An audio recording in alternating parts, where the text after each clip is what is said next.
प्राचीन समय की बात है, किसी नगर में एक ब्राह्मण दंपत्ति रहते थे।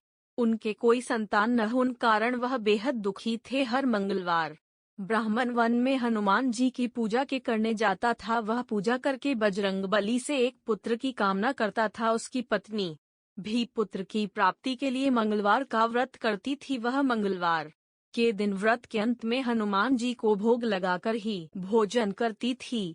एक बार व्रत के दिन ब्राह्मणी ने भोजन नहीं बना पाया और न ही हनुमान जी को भोग लगा सकी।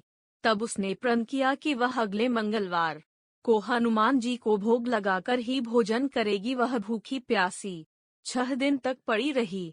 मंगलवार के दिन वह बेहोश हो गई। हनुमान जी उसकी श्रद्धा और भक्ति देखकर प्रसन्न हुए। उन्होंने आशीर्वाद स्वरूप ब्राह्मणी को एक पुत्र दिया और कहा कि यह तुम्हारी बहुत सेवा करेगा। बालक को पाकर ब्राह्मणी बहुत खुश हुई।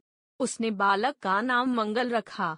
कुछ समय उपरांत जब ब्राह्मण घर आया तो बालक को देख पूछा कि वह कौन है। पत्नी बोली कि मंगलवार व्रत से प्रसन्न होकर हनुमान जी ने उसे यह बालक दिया है। यह सुनकर ब्राह्मण को अपनी पत्नी की बात पर विश्वास नहीं हुआ। एक दिन मौका पाकर ब्राह्मण ने बालक को कुएं में गिरा दिया। घर पर लौटने पर ब्राह्मणी ने पूछा कि मंगल कहाँ है।